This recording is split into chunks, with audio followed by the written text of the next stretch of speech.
Hey everybody, welcome back to NVTV.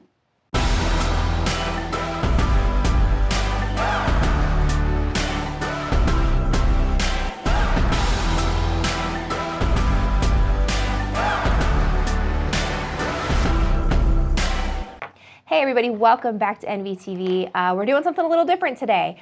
If you are one of our customers, then you've been in our branches in Zanesville and you've noticed that we do a different quarterly artist. All 4 quarters of the year, we just have someone different. We really believe in the arts community here in Zanesville and of course in our other communities.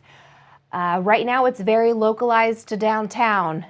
So our goal is to kind of pull the art community to north and south sides of Zanesville, just so people can know what's going on. We have some really great festivals that happen here in town, and some people don't know about it, so we're just trying to spread awareness. So this quarter, we happen to have Robbie Riggins in. How are you, Robbie? I'm doing great. So we wanted to kind of talk and share with you guys about what some of our local artist stories are, because there are some really fascinating stories in our town. And Robbie happens to have a really cool story too. So before we get into it, what kind of art do you specialize in? Spray paint, spray can only art. A lot of people mistake it and say airbrush, but it's not. I just use aerosol cans, hand cut stencils. That's what I specialize in. That's what I started doing, and I never branched away from that. I do as best I can to mimic other mediums with just that medium. So, and I do it for the reason of I can do it fast, live, take the idea from my head, put it on canvas, and do it in front of people and give them a memory to take home with. So how did you get into that? What was your journey getting into art, and what led you to spray paint? It was accidental. I say the greatest things in life come by accident. It's the things that you don't see coming, and that was what happened with spray paint art. And we had a void that we needed to fill here in town for the local skateboard community. Yeah, we had a shop that went out because the gentleman who owned it ended up getting a really terrible sickness and had to let go of the business. So me and my friends decided that we were going to buy some blank skateboards for ourselves. What would come in a bulk order, so we had a couple extra. Well, we were going to paint them. We went down to Walmart, bought us some cheap paint, and started painting on them, and started cutting drawn stencils and laying them out. I figured out real quick that I liked what was going on here. I started working, learning overlays, and giving depth and design dimensions to it. And it's completely different than the skate park graffiti that I had done before. And I was like, yeah, I really like this, putting it down on a more narrow scale. Well, that thing caught fire. Before we know it, we were ordering boards every week. They were coming in, we were painting them up for kids, custom boards. Their parents are like, oh, that's really awesome. Could you put his name on it? Can you do these different things? So that already accelerated where our stencils were going from. And then a few years passed, and I get a call from the guy who I owed a favor to, because he had always done all these DJ music events for all our skate competitions and fundraising, because most of that was grassroots movements to keep the parks going. So he calls me up. He's like, hey, I just became manager of this business downtown. I'm like, yeah, good job. He's like, no. He's like, I have an artist that's supposed to be here first Friday and do live art, a part of the art walk. I was like, all right, I've heard of it. He's like, do you have any skateboards you can come down and spray paint? It's like, no, I had no skateboards.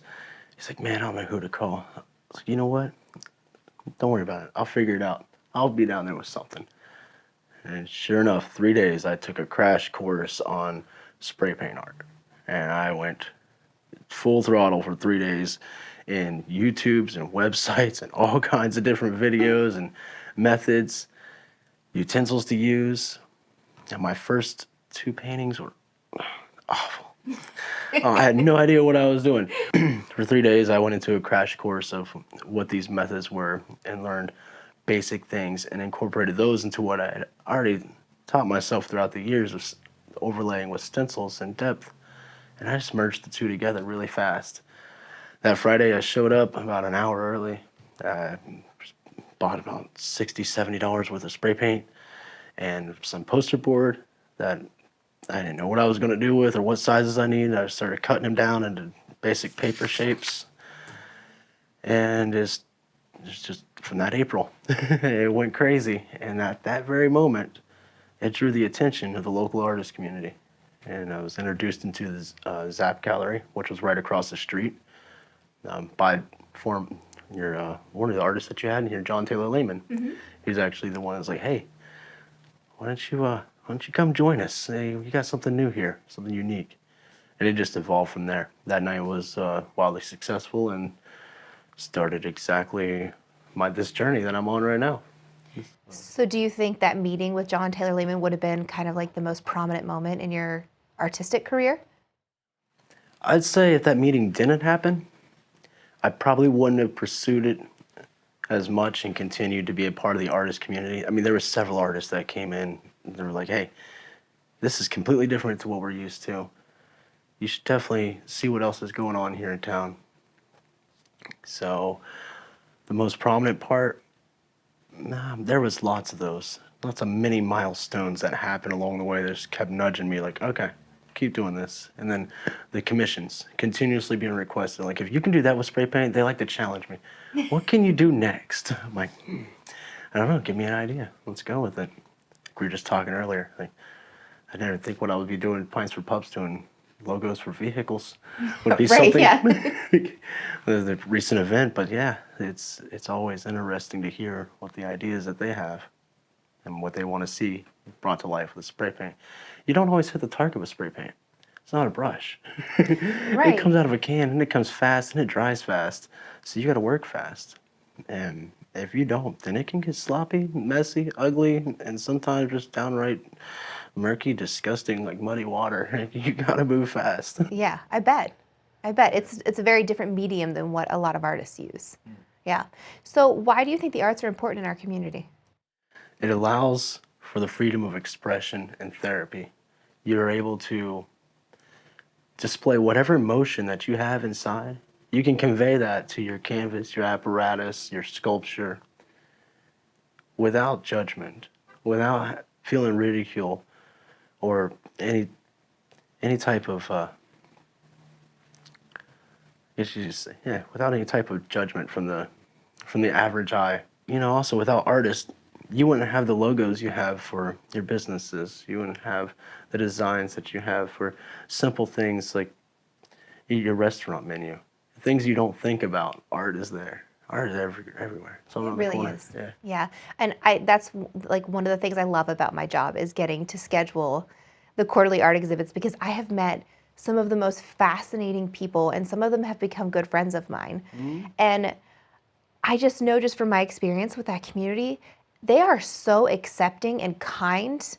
Just from my personal experience, I mean, I'm not really deep into that community, but everybody seems to really support each other. Yeah, they really do. That's one reason I felt comfortable there. I grew up a skateboarder.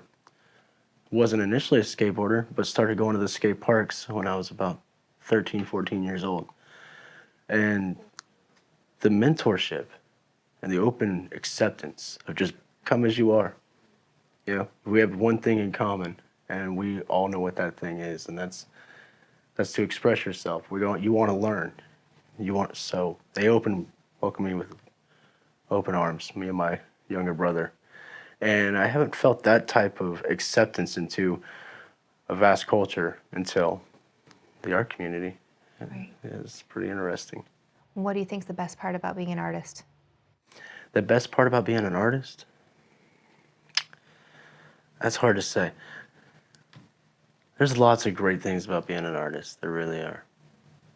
One of the greatest things in my personal life about being an artist is the legacy I'm able to leave for my child and how he wants to be an artist, how he wants to display his creativity, how he's used it for his own therapy. And it's fascinating. It really is, just to see how much that has an impact. I'm not a type of parent that pushes what I do onto my son. Never happened. You know, you're going to be your own person. Yep. I didn't want that as a child, and I'm not going to be that as a parent. And it's something he's adapted to. His little hands aren't strong enough to squeeze a spray paint can yet, but I still brush acrylics and do marker paint, and just graffiti marker paint and whatnot. So he starts doing that and getting into it. And I guess that's the best part of being an artist is the way that he's like, how do you bring that idea from your head to a drawing, Dad? I just I see it in my mind and I put it on the paper. Right. He's like, I want to do that. I was like, you want to do that? He's like, yeah. So that's kind of the coolest thing about being an artist for me is being a father that can see how that's immediately affecting my youngest. Yeah. So, and I know there's a lot of debate and about the arts in schools and things like that, and I don't want to get political because that's just not what we're here for. But Yeah. what do you think about how art can affect kids? It gives them an outlet to express the emotion that they don't know how to express yet. And you can really see how a child feels by what he's choosing, what she's choosing, what colors, what shapes, sharp shapes. You know, they have sharper meaning. It means spikes, highs and lows, and circles and more blends, and they have more of a smooth, laid-back feel. So I think the arts in the school is very important, but I think it's also very important for the staff, the teachers, to recognize what the student is putting down. Right, read more into it. Mm-hmm. Yeah. So if there is a parent or, I mean, even an adult that wants to get more involved in the arts community or maybe even get their child involved in the community, where should they start? Mine was sporadic, and it just kind of happened at my feet because that's what I was doing, performing live. But I would say artcoz.org is probably the best place to figure out where you need to go in this town. There's lots of artists and galleries around here. The Zanesville Museum of Art is also a contributing factor. So, but that's the centralized community is under Art City of Zanesville, artcoz.org. We're sitting here in a conference room in North Valley right now. And obviously, like we talked about, you're our artist for this quarter. And we get a lot of questions about your art because, like you said, there's layering and things like that, but that does not look like it's created by spray paint. So can you tell us a little more about your process and how you make spray paint look like that? That's kind of the goal is you don't want spray paint to look like spray paint. You want it to look like it took a lot of time, which some pieces I work on take a lot of time. First off, if I'm doing a stencil piece, like so up here, you're going to take a hand drawing, and you're going to X-Acto knife, and you're going to cut that out, and you have to look at the positive and negatives, and you have to cut that out. Then you have to lay a background solo color. You have to decide what's in the back. There's a several layer process, and then you take your stencil and you lay it over top, and you weight the stencil down for the edges, and you spray, pull out that. And then if you want to add more details to it, you take if you want to put a planet here like so, you spray down some clear coat and you pull off colors and you have to go light, dark into layers. Whatever's on the bottom is going to show through. The top layer is always going to be the most minimum paint that's going to be on there. So it's definitely a process and how it works. And the best way, I'm terrible at talking about it. I'm best at just doing it. That's why I'm awful at sitting inside studios and talking about my work. I mean, it's a fast-paced process that I've worked really hard to get down to a science. So when you start out with a piece and you have an idea of what you want it to look like, do you stay really on that vision or do things kind of mutate as you're working on it? I'm glad you asked that question. I do on certain pieces. If there's something that's really been sticking in my head and that I really want to get out, an image that I want to create, I will stay to that. But or if it's a commissioned piece that was requested by a customer, then I will do that. I will stick to that to the T. But most of the time when I set up to spray, I have no idea what's going to happen. It's from there to there like that before I know. And this is the coolest part about those paintings in general, is when those ideas come out, I've gotten so much feedback from how they've been related and correlated to other people's lives that have never seen it before, don't even know who I am. They just seen it online or seen it in this gallery. It's like, oh my gosh, that reminds me of my husband fishing under a tree on our first date. I was like, what? That was one of the feedbacks that I recently gotten. Get a lot from dreams. Like, I seen that image in a dream. I feel like I've seen that somewhere. Like, that I gotta have that piece. Or those were my mom's favorite colors. that was the best color scheme that I don't know what I'm doing when I do it. It's just the way it's impacted the local community and people's lives personally, not so much the community, but in general, a more personal effect. That's the coolest part about this whole thing. What kind of training do you have for this? I'm a self-taught artist. I have not taken any courses special outside of high school, basic art class, and even in high school, I didn't really pay attention to everything that was going on in art. That wasn't the path that I thought I was taking. I didn't think it was relevant to my life, so I didn't pay attention to it. It was a class that I went there, I doodled, I skimmed by, and I slept. Never thought it'd be a part of my daily life. And I mean, I know my art teachers are, if they come across this video and they see it, they're probably like, well, he's not lying. That's exactly what he did. And ironically, actually, I have one of my art teachers that I do credit for making me care a little bit more about the arts in the 7th grade. She's another artist here in town, Susan Stubbins. And I see her all the time, and it's just nothing but warm hugs and smiles and pats on the back for each of us and following this journey. In class, it wasn't that in the 7th grade. It wasn't that. It was, Robbie, pay attention. Robbie, wake up. So I really don't have any traditional background when it comes to arts. It's just more of natural. It's there. It's part of me more than I ever thought it was. Thought about doing the art school stuff, but there's too many rules. I don't like rules. I like my stuff unorderly and chaotic and beautiful. But I think that's okay. Like, it's art. It shouldn't have to have rules. No, it shouldn't. There are certain things that you could pick up that are good qualities from art school. I'm not saying that you can't, because especially in this day and age with the graphic art and how important that is, the marketing aspect is actually the most important thing you could get from there.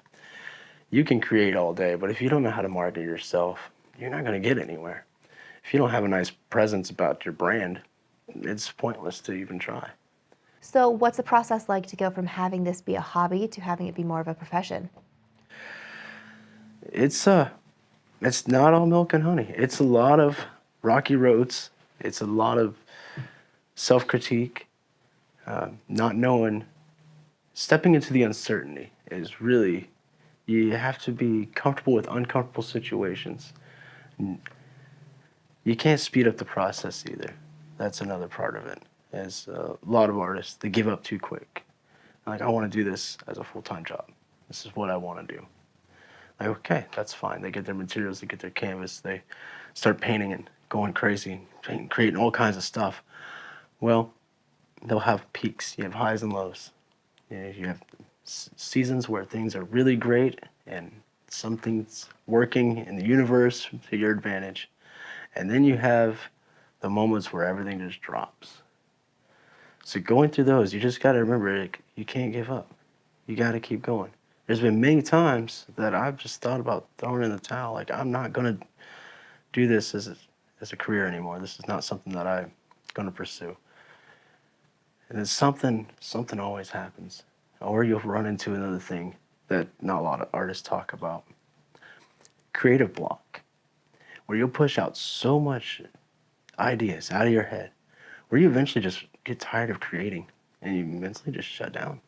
So you get past those two things, you market yourself, or you brand yourself right, you can become a successful artist. I mean, the internet is an open highway to be able to do so. And I've used most of my sales, they're either in physical person or they're online. It's an interesting journey. Sounds like a roller coaster. It is, and you have to get comfortable being strapped into that seat, because if you're not, then you're just going to jump off the first stop. Right. Yeah. All right, guys, that's it for our interview with Robbie today. Thank you for sitting down with us. Not a problem. You got to be our first artist we got to do this with, so it's been fun. The inaugural artist, huh? Yes, you are. Wow. Our inaugural artist, yes. That's... Thanks for watching, guys. Keep watching, because we're going to keep interviewing artists. We're going to let you know what's going on in our art community, and definitely we'll be at the Y-Bridge Arts Festival again, just like we were last year. So keep watching. We'll see you guys next week.